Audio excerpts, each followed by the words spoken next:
वहीं उत्तराखंड में चुनाव को लेकर सील किए गए बॉर्डर। इस वक्त की बड़ी खबर बता दें आपको, 72 घंटे सील रहेगी भारत नेपाल की सीमा। 19 अप्रैल को उत्तराखंड में होना है मतदान, जिसको लेकर बड़ी तैयारियां जारी हैं। बता दें आपको 19 अप्रैल की शाम तक सील रहेंगे बॉर्डर। इस वक्त की बड़ी खबर बता दें आपको सामने आ रही है, 72 घंटे तक सील रहेगी भारत नेपाल की सीमा। बड़ी खबर सामने आ रही है। बता दें आपको उत्तराखंड से, जहां पर 19 अप्रैल को यानी कि पहले चरण में 5 लोकसभा सीटों पर मतदान होगा। 19 अप्रैल की शाम तक बॉर्डर सील रहेंगे। बड़ी खबर इस वक्त की बता दें आपको उत्तराखंड से सामने आ रही है। चुनावों की तैयारियां तेज हो चुकी हैं। उत्तराखंड में चुनाव को लेकर सील किए गए बॉर्डर, ये बड़ी खबर है। बता दें आपको 72 घंटे सील रहेगी भारत नेपाल की सीमा। इस वक्त की बड़ी खबर सामने आ रही है, 72 घंटे भारत नेपाल की सीमा बंद रहेगी। 19 अप्रैल को उत्तराखंड में मतदान होना है, जिसको लेकर सुरक्षा के मद्देनजर ये बड़ी तैयारी जारी है। 19 अप्रैल तक बता दें आपको शाम तक बॉर्डर सील रहेगी। बता दें आपको उत्तराखंड में चुनाव को लेकर सील किए गए हैं बॉर्डर, जिसमें भारत नेपाल का बॉर्डर 72 घंटे तक सील रहेगा। बता दें आपको इस वक्त की बड़ी खबर सामने आ रही है, चुनाव के मद्देनजर 19 अप्रैल को मतदान होना है, जिसको लेकर लगातार तैयारियां अब और भी तेज हो चुकी हैं। 19 अप्रैल की शाम तक सील रहेंगे बॉर्डर। इस वक्त की बड़ी खबर उत्तराखंड से सामने आ रही है। 2024 लोकसभा चुनाव को लेकर बड़ी खबर सामने आई है। वहीं जनपद ऊधम सिंह नगर में माफियाओं के हौसले बुलंद नजर आ रहे हैं। बता दें कि पकड़े हुए वाहन को बंदूक के बल पर छुड़ा कर ले जाते हैं। मामला गुलजारपुर वन चौकी से जुड़ा हुआ है, जहां पर फायरिंग से पहले कोसी नदी में ही वन विभाग की टीम पर पथराव किया गया, जिसमें वन विभाग का वाहन तो क्षतिग्रस्त हुए ही साथ ही वन विभाग के कर्मचारियों को अपनी जान बचाकर वहां से भागना पड़ा, जिसकी शिकायत वन विभाग ने लिखित पुलिस को एक शिकायती पत्र के जरिए दी है, जिसमें 5 नाम और 2 दर्जन से अधिक अज्ञात व्यक्तियों का जिक्र किया गया है। जिसके बाद शिकायत पर वन विभाग की टीम की ओर से मुकदमा दर्ज करके पुलिस पूरे मामले की जांच में जुट गई है।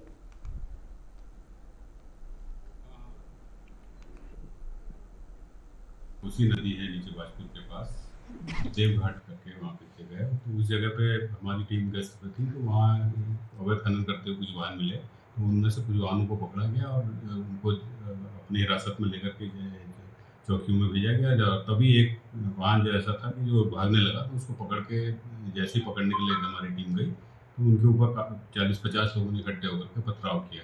जिससे उस पथराव में हमारी गाड़ी थी, सरकारी गाड़ी गश्त वाली, वो उसमें काफ़ी तोड़फोड़ हुई और उसके शीशे वगैरह सब टूट गए। तो उसके बाद में हमने जब उनको वो वाहन तो पकड़ के ले आए थे, उसके बाद में उसको उनके जो लोग थे उनके खिलाफ तहरीर दी थाने में। उसके बाद उसी शाम को कुछ लोग हथियारबंद लोग आए और उन्होंने आकर के वो जहाँ पे जिस चौकी में हमारे ये ट्रैक्टर रखा हुआ था, वहाँ से उसको ज़बरदस्ती ले गए छीन के और वहाँ पे फायरिंग वगैरह की। तो इस मामले में हमने बन्नाखेड़ा चौकी और बाजपुर थाना और काशीपुर थाने में FIR कराई है। दोनों जगह FIR हो गई है और अपराधी भी पहचान में आ गए हैं और संभवतः 2-1 दिन के अंदर गिरफ्तारी हो जाएगी। वहीं रामनगर में कार्बेट पार्क के नजदीकी तराई पश्चिम वन प्रभाग के फोटो जोन में नियमों का उल्लंघन करने पर DFO ने बड़ी कार्रवाई की है। बता दें आपको कि DFO ने फोटो जोन में संचालित एक जिप्सी चालक और नेचर गाइड को अनिश्चित काल के लिए बैन कर दिया है। साथ ही नियमों का उल्लंघन करने पर सख्त कार्रवाई करने की भी चेतावनी दी गई है। चालक जिप्सी को विशालकाय हाथी के बिल्कुल नजदीक ले गया था, जिसके बाद गनीमत रही कि बड़ा हादसा नहीं हुआ। जिप्सी में मौजूद पर्यटकों की जान भी खतरे में पड़ सकती थी। वीडियो वायरल होने पर DFO प्रकाश चंद्र आर्य का भी बड़ा एक्शन देखने को मिला है। DFO ने फोटो जोन में संचालित एक जिप्सी चालक और नेचर गाइड को अनिश्चित काल के लिए बैन कर दिया है। साथ ही नियमों का उल्लंघन करने पर सख्त कार्रवाई करने की चेतावनी भी दी है। इस तरह की लापरवाही करने वाले लोगों को बख्शा नहीं जाएगा और नियमानुसार कार्रवाई पर अमल किया जाएगा।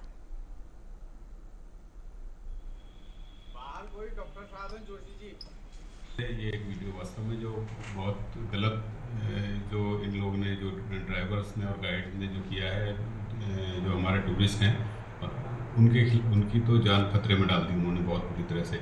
इन लोगों को हमारी ट्रेनिंग इसी तरह से होती है कि भाई हमको एक जो भी जंगली जानवर है उसको सेफ डिस्टेंस में रहना है, उससे इतनी दूरी पर रहना है कि अगर वो दौड़ के चार्ज भी करे तो तब भी हम बच जाएं।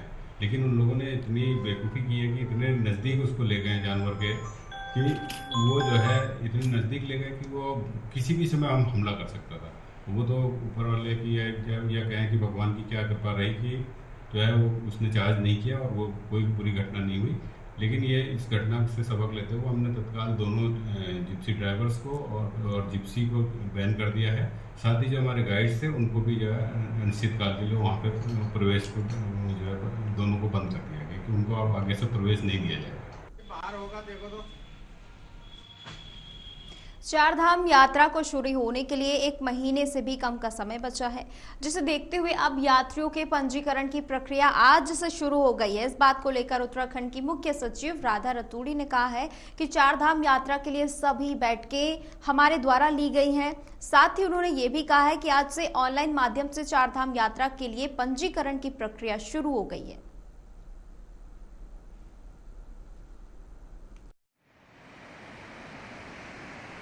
चारधाम यात्रा की भी पूरी तैयारियां हैं। पहले ही हम लोगों ने सारी मीटिंग्स इत्यादि कर ली हैं और आज से इनका ऑनलाइन रजिस्ट्रेशन भी सभी श्रद्धालुओं का शुरू हो गया है और बहुत अच्छे तरीके से सब तैयारियां चल रही हैं।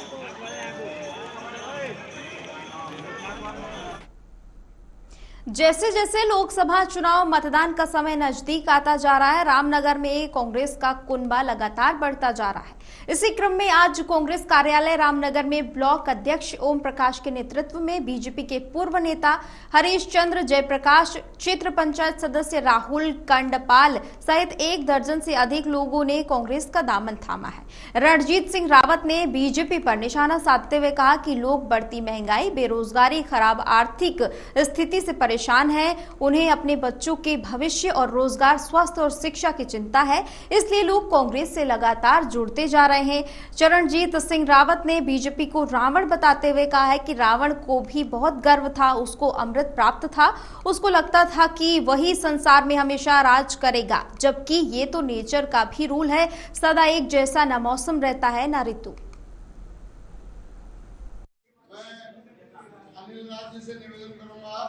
जी, सारे पूर्व में कांग्रेसी थे, बीच में विधानसभा चुनाव में दिल्ली के साथ चले गए थे और लगभग 10 लोगों ने आज से पार्टी की मुख्य धारा में आस्था जताई है और सभी के लोग अपने अपने गाँव मोहल्लों में मजबूत जनाधार वाले लोग हैं।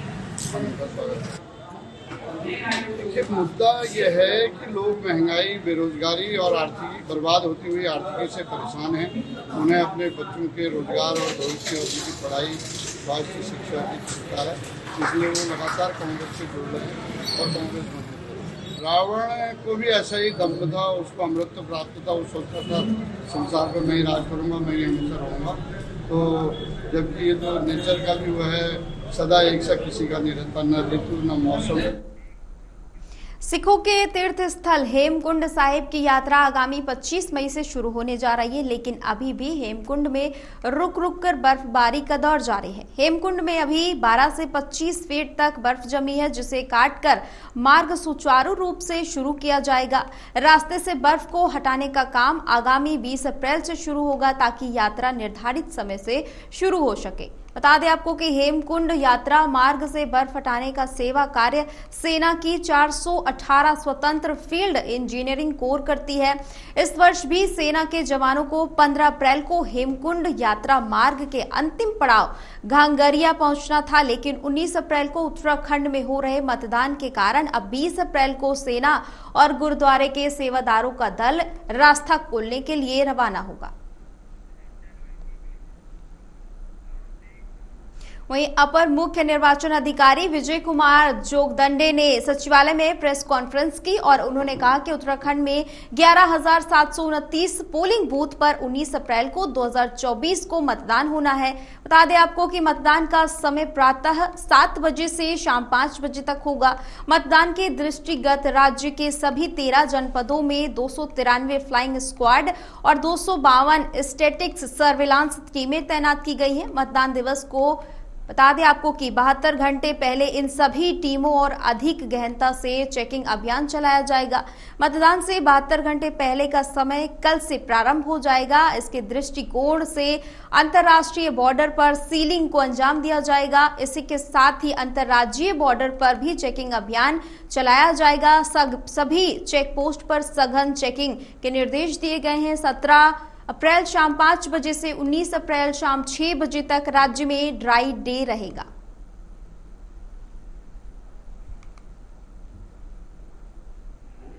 हमारे राज्य में 11,719 पोलिंग स्टेशन पे मतदान की जो तिथि है वो 19 अप्रैल है और मतदान का समय जो है 7 बजे से शाम के 5 बजे तक होगा।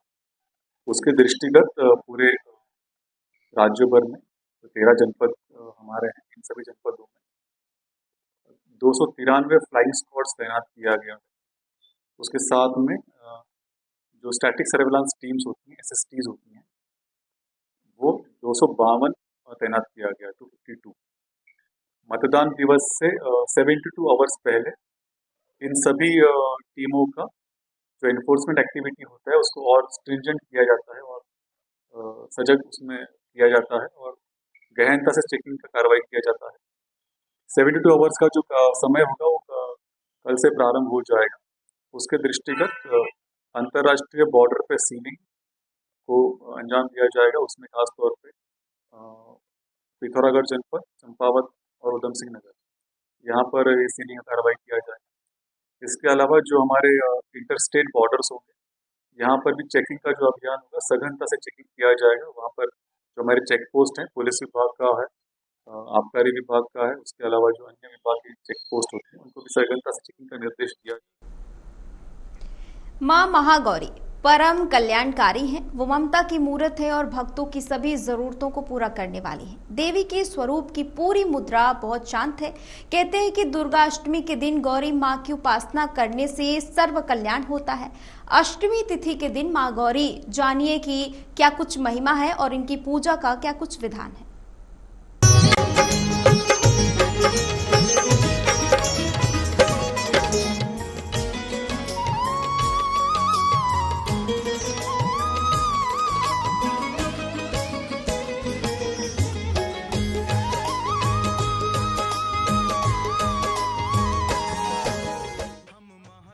नौ दुर्गा का 8वां स्वरूप मां महागौरी। अष्टमी तिथि की देवी मां महागौरी। मां महागौरी की उपासना है अमोघ। अलौकिक सिद्धियों का वरदान देती है मां का वो स्वरूप जिसकी कृपा से मां सीता को मिले श्री राम। मां का वो स्वरूप जिसकी कृपा से बन जाते हैं बिगड़े काम। मां शक्ति की 8वीं शक्ति का स्वरूप है महागौरी, जो हरती है सभी के कष्ट। मां महागौरी का रंग शंख और चंद्रमा के समान गौर है। इनके समस्त वस्त्र आभूषण भी सफेद रंग के हैं। पार्वती रूप में मां ने प्रतिज्ञा ली कि वो भगवान शिव को पति रूप में पाएंगी। इसके लिए मां पार्वती ने कठोर तपस्या भी की। इस कठोर तप के कारण उनका रंग बिल्कुल काला पड़ गया। भगवान शिव प्रसन्न हुए और गंगा जी के जल से जब पार्वती मां को धोया तब उनका शरीर विद्युत प्रभा के समान अत्यंत गौर हो उठा और तब से महागौरी नाम पड़ा। 9 दुर्गाओं में महागौरी की भी 4 भुजाएं हैं। इसके दाहिने ओर ऊपर वाला हाथ अभय मुद्रा में है। नीचे वाले दाहिने हाथ में त्रिशूल है, ऊपर वाले बाएं हाथ में डमरू और नीचे वाला बायां हाथ वर मुद्रा में है। महागौरी की पूजा उपासना करने से धुल जाते हैं सभी भक्तों के पाप। महागौरी की शक्ति अमोघ और फलदायिनी है। महागौरी की उपासना से भक्तों के सभी कष्ट दूर हो जाते हैं। महागौरी उत्पत्ति के समय 8वें वर्ष की थी। इस वजह से नवरात्र के 8वें दिन इन्हें पूजा जाता है और ये सदा सुख शांति देती है। अपने भक्तों के लिए ये अन्नपूर्णा है, इसीलिए इनके भक्त अष्टमी के दिन कन्याओं का पूजन और सम्मान करते हुए महागौरी की कृपा प्राप्त करते हैं। ये धन, वैभव और सुख शांति की अधिष्ठात्री है। सांसारिक रूप में इनका स्वरूप बहुत ही उज्जवल, कोमल, श्वेत वर्णा है। भगवान शिव ने सारी शक्तियां देवी को प्रदान की और महागौरी ने शुंभ और निशुंभ का संहार किया। नवरात्र के 8वें दिन प्रातः काल के समय अन्नकूट पूजा यानी कन्या पूजन का विधान है। कुछ लोग नवमी के दिन भी कन्या पूजन करते हैं, लेकिन अष्टमी का दिन श्रेष्ठ रहता है। कन्याओं की संख्या 9 हो तो अति उत्तम है, नहीं तो 2 कन्याओं से भी काम चल सकता है। कहा जाता है कि कन्याओं की आयु 2 से ऊपर और 10 से अधिक नहीं होनी चाहिए। भोजन कराने के बाद आमंत्रित कन्याओं को दक्षिणा देनी चाहिए। इन देवी की पूजा अर्चना के समय रात्रि काल में शिव और पार्वती सहित गणेश आदि का पूजा का भी विधान है। माँ महागौरी का सिद्धि मंत्र इस प्रकार है। श्वेते वृषे समारूढ़ा श्वेतांबर धरा शुचि, महागौरी शुभम दद्यान महादेव प्रमोदता। महागौरी की पूजा नवरात्र के दिनों में सबसे शुभ माना गया है। कहते हैं महागौरी संतान वंचित की खाली झोलियों को भर देती है। माँ महागौरी की महिमा अपरंपार है। 8वें रूप में भक्त महागौरी का व्रत करते हैं और पूरे विधि विधान से पूजा अर्चना करके माँ को प्रसन्न करते हैं। माँ महागौरी की माया अद्भुत है, विख्यात है। Programming desk, AMV network.